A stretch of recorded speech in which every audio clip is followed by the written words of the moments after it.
Good morning everyone, welcome to Rhyme of the Times for the weekend in 3rd of August 2024. A mass murder in Southport leaves a community distraught, and an online report intended to distort has thugs brought to the seaside resort and leads to nationwide street battles being fought, and Starmer's promised to support the police to get the yobs caught and charges brought. Reeves claims government coffers are 20 billion short. Who could possibly have thought Huw Edwards would plead guilty in court to crimes that, in short, are of a despicable sort? Chancellor Reeves came to the Commons on Monday. Rachel scowled and lectured in her robotic way.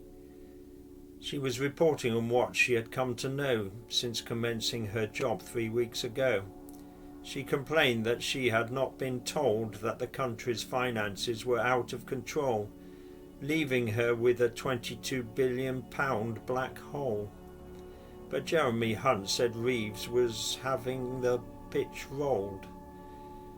What she was really saying, her predecessor said, is that tax rises and spending cuts are ahead. Every government in history has blamed the one before, so that some pre-election pledges can be ignored.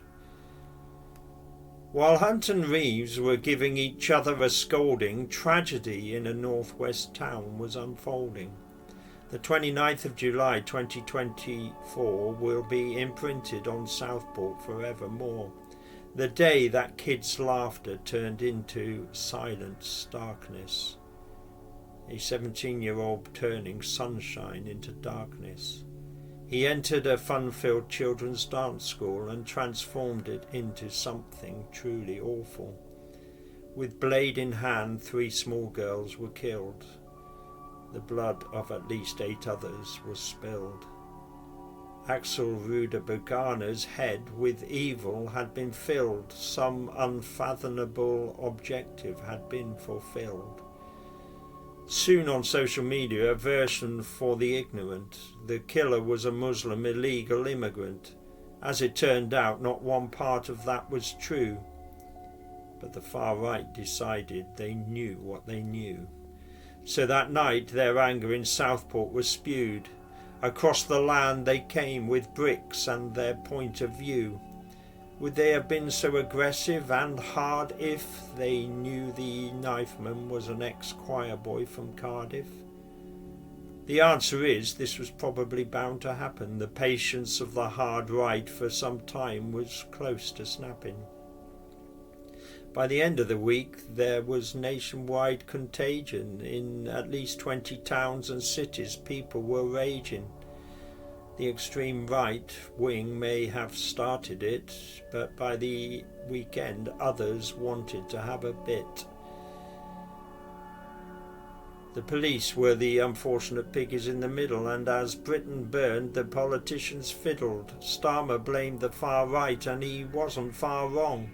Yvette Cooper condemned what was going on.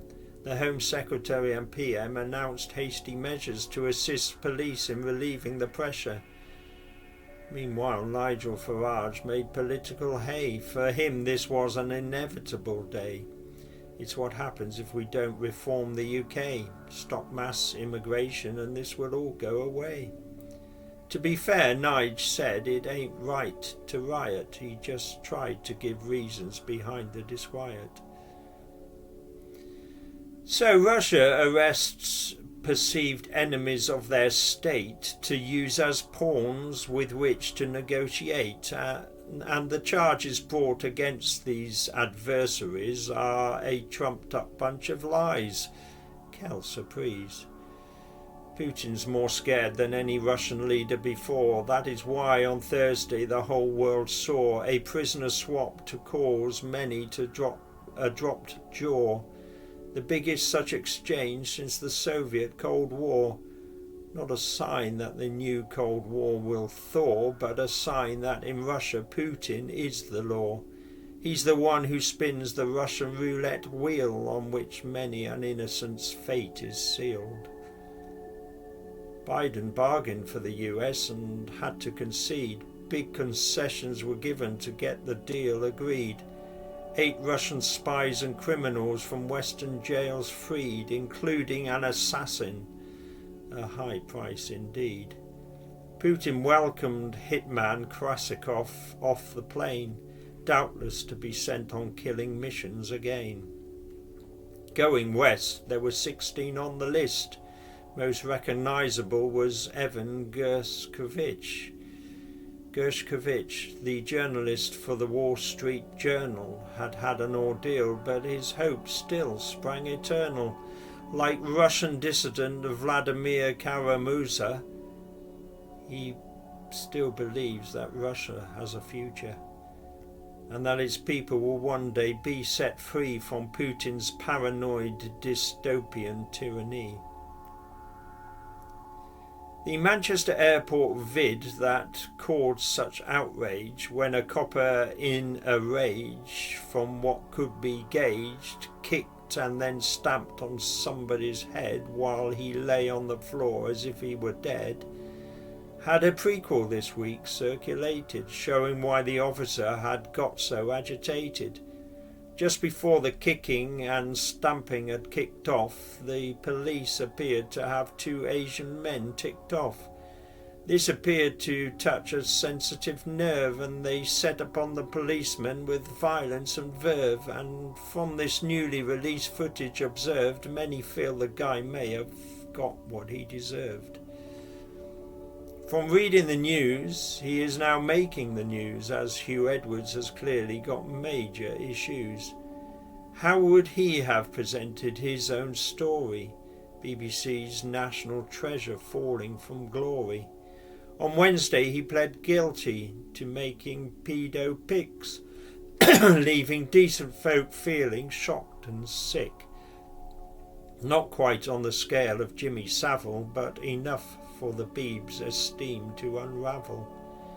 They knew that the police arrested him last November, which had presented quite a tricky dilemma. They kept paying him because he hadn't been charged, and his pay packet, unsurprisingly, is large. Culture Secretary Nandi wants it now paid back. This might be awkward because he was never sacked, and our learned friends for sure will have his back.